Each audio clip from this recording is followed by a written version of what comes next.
I don't know about you, but it's always struck me how the readings of the day and the Mass setting in general always seem to coincide with wherever we're going through in the present moment, whether we're talking about individually or as a parish community. And so, for example, last Sunday was the first time in months that the various parishes throughout the Archdiocese of Toronto were open, if only for private prayer. And what was the Mass setting for that day? Corpus Christi, to celebrate the gift of the Holy Eucharist. This past Wednesday, Masses were open to the general public. And what was the gospel for that day? The gospel which is typically associated with the opening of Lent, that season when we're called to renew our sense of interior conversion. And what's the gospel for this weekend? The gospel of Matthew chapter 10, which deals with the very important subject of fear.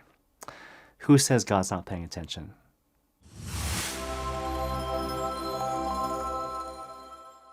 Now, obviously, in today's cultural climate, there's all sorts of things that we might be inclined to be afraid of, whether we're talking about economic uncertainty, political strife, or all sorts of problems and issues arising from this ongoing pandemic, which begs the question, what does our faith tell us about the nature of fear and how we're called to actually manage our fears?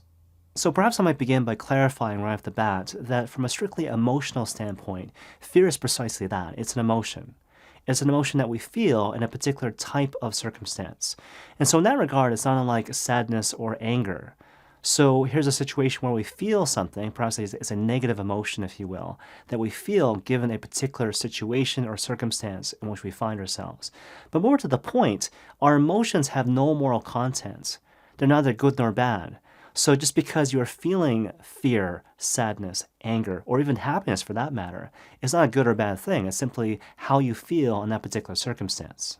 And so perhaps we might define fear specifically as the emotion that you feel when you perceive or anticipate there's going to be some obstacle which is difficult to overcome. So again, fear is the feeling or emotion which arises in your heart when you anticipate there's going to be some sort of obstacle which is difficult to overcome. And so, for example, let's say you're in a public situation and some stranger comes up to you unsolicited and offers to give you a warm, sticky sort of hug. First of all, right? But more to the point, if you feel fear in that particular circumstance, that's totally reasonable. It's a totally reasonable and natural thing to feel fear in that particular circumstance, which speaks to the fact that fear is meant to be our friend. A moderate amount of fear based on a proper perception of reality is not a bad thing, but is actually extremely useful to navigate the various problems and pitfalls that we find in ordinary life. Now that said, there's obviously a limit, right? So despite our emotions, despite our fears, there are situations where we're called to push through. And so, for example, let's say there's some poor kid being bullied in a schoolyard, and you see it, but you feel the emotion of fear at the very thought of intervening in this particular circumstance. Well, you got to get over it, right? So despite your emotion of fear, here's something where you can do something, you should do something, and arguably you must do something. Now, the particular means by which you intervene might, depend on the circumstance. So maybe you cry out, maybe you yell, maybe you get other people to help. But the point is, you must not allow yourself to be paralyzed by the emotion of fear. Or to use this really great quote from the Princess Diaries, you got to recognize that courage is not the absence of fear, but rather the recognition that there is something greater than fear. And so again, courage is not the absence of fear, but rather the recognition that there is something greater than fear. And you got to appreciate the great wisdom behind that particular statement, because what's being conveyed, if you read between the lines, is that we're not supposed to wait till we don't feel the emotion of fear. Because in a certain sense, you can't really control how you feel, right? You got to recognize that I can still choose despite my emotions. Again, is this a situation where I can do something, I should do something, I must do something? If I recognize yes, then I can push past my fears to do what I can, to do what I should, to do what I must. But we can actually take it one step further, because if you look at today's gospel, again, today's gospel deals with the subject of fear, but from multiple angles.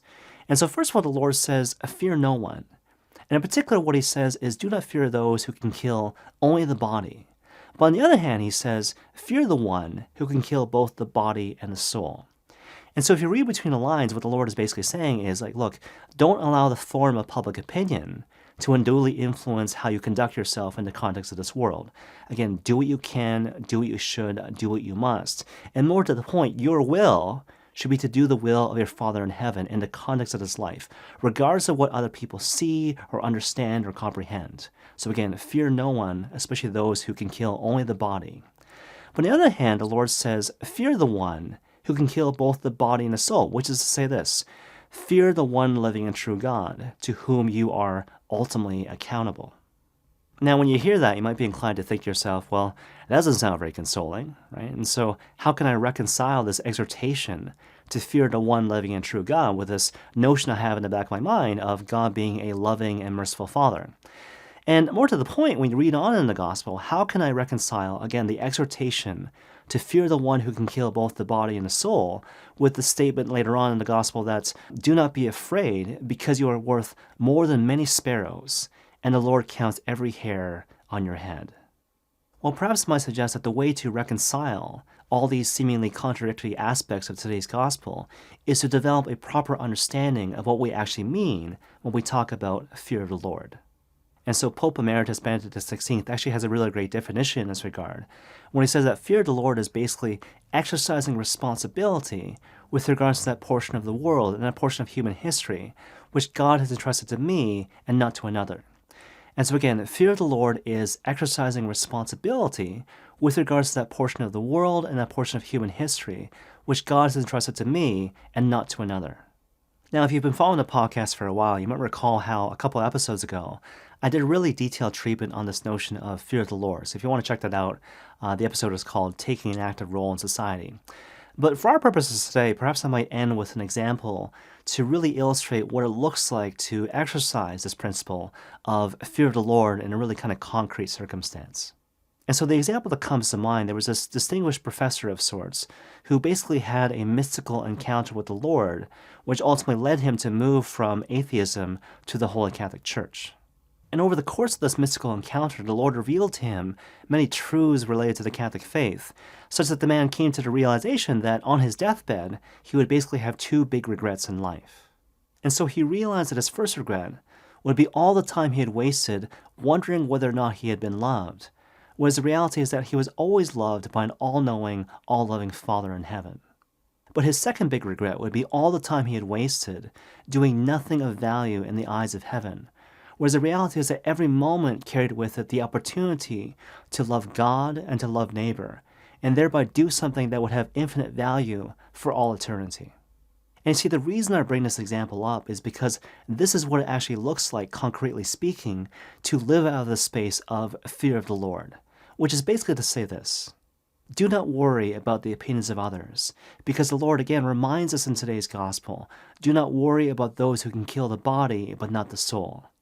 On top of that, don't be afraid as to whether or not things will work out, because you are worth more than many sparrows, and the Lord counts every hair on your head.